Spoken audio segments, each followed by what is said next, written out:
You're listening to the Everything Jewish 10 Minutes at a Time podcast, where you'll learn about every Jewish topic imaginable in about 10 minutes. Today's topic is Pikuach Nefesh, which basically means saving a life comes first. And before we dive in, a tiny Jewish-style disclaimer. I apologize for how I pronounce Pikuach Nefesh. My Hebrew sounds like it studied abroad once and still brags about it. This is an AI voice. You can't expect it to roll its resh or clear its throat properly. But the content? 100% authentic Jewish thinking, lovingly packaged in this delightful digital deli of knowledge. So what is Pikuach Nefesh? In short, it's the idea that preserving human life overrides almost every other religious commandment. Yes, even the big ones. That means if you're hungry on Yom Kippur and your doctor says you need to eat or you'll pass out, you eat. No guilt trip needed. Judaism puts a high premium on life, like top shelf, black card, VIP only high. The goal is not suffering for the sake of rules. The goal is life, and then maybe, if we've got time, some good coolant. Let's back up a bit. Where does this idea even come from? Pikuach Nefesh isn't just rabbinic rumor. It's rooted in Torah. The core source is Leviticus 18:5. You shall keep my laws and my rules, by the pursuit of which man shall live. The rabbis in the Talmud, being the masterful overanalyzers they are, zoom in on the word live. That means mitzvot are meant to preserve life, not endanger it. The Babylonian Talmud, Yoma 85b, says it loud and clear. Saving a life overrides Shabbat. Boom. Mic drop. So if you see someone collapse on Shabbat and you're like, wait, should I call 911 or wait until Havdalah? Nope, just call. Immediately. Break that Sabbath like a soggy matzah cracker if it means saving a life. And this isn't just theory. Jewish law codifies it. Rambam says it. Shulchan Aruch says it. Your Bubbe probably says it too, in slightly more dramatic fashion. But, and there's always a but, it's not all commandments. A few very specific ones cannot be overridden, even to save a life. These are the exceptions, the big three: murder, idolatry, and forbidden sexual relations. Basically, if someone puts a sword to your neck and says, kill that person, or else, the answer is still no. You don't save your life by taking someone else's. That's where the line is drawn. But for almost everything else, Shabbat, kosher laws, fasting, you name it, saving a life wins the day. It's like the UNO reverse card of halacha. The idea here is that Judaism isn't about blind obedience. It's about preserving a world where those commandments mean something because we're still alive to keep them.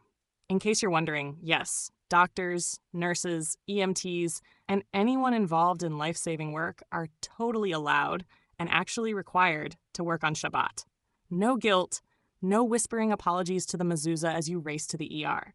If you're saving a life, you're basically doing a mitzvah in every breath. And let's get this clear. It doesn't even have to be certain danger.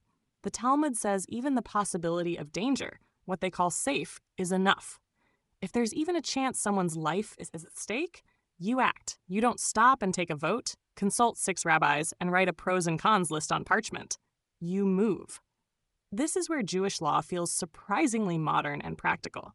Like, if Apple designed halacha, Pikuach Nefesh would be the emergency override button. You've probably seen this in action without realizing it. A pregnant woman fasting on Yom Kippur is told to eat if she feels dizzy. A diabetic is told to break the fast. Someone on heart meds doesn't stop taking them just because it's Passover and they're not labeled kosher for the occasion. And you know what? That's okay. More than okay. It's halachically mandated. Not eating would be the actual violation. The real sin is not taking care of yourself. Judaism wants you around. It's not like one of those workout apps that shames you when you miss a day.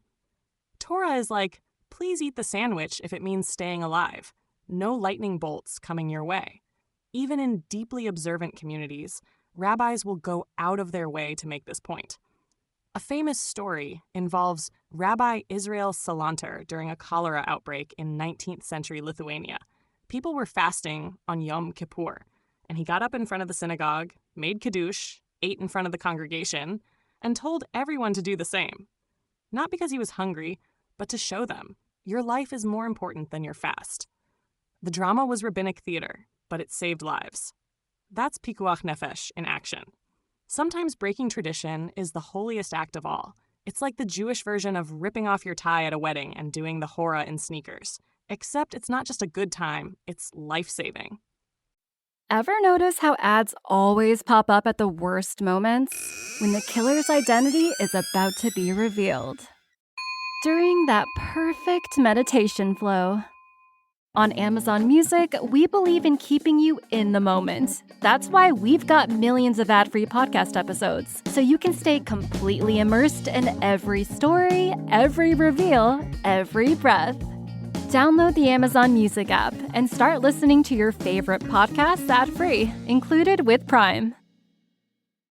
This principle even applies in bizarre Talmud hypotheticals.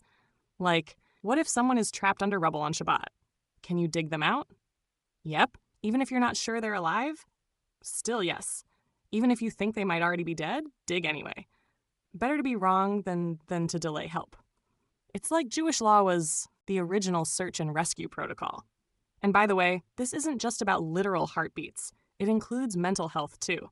If someone is suicidal, their life is considered in danger. Helping them, even if it involves breaking Shabbat or other commandments, is part of this mitzvah. That's how seriously Judaism takes life. It's not just about survival. It's about dignity, breath, being whole. Of course, this doesn't mean you get a hall pass for every little thing. You can't say, I need to watch Netflix on Shabbat or I'll die of boredom, so Pikuach Nefesh. Nice try. This is for actual, legitimate danger as recognized by doctors or serious risk. Still, it's remarkable how Jewish law, sometimes seen as rigid, is surprisingly flexible here. It's like Torah says, be serious about rules, but don't be ridiculous. Saving a life isn't just permitted, it's a commandment. You don't hesitate. You don't daven for 20 minutes first. You act. Sometimes the most Jewish thing you can do is pick up the phone and call for help. So next time you hear about some complicated Jewish law and wonder, what would happen in an emergency? You know the answer. Pikuach Nefesh. Life comes first. Always. It's the Jewish version of turn it off and back on again, but for your soul. It's what makes Jewish law feel human.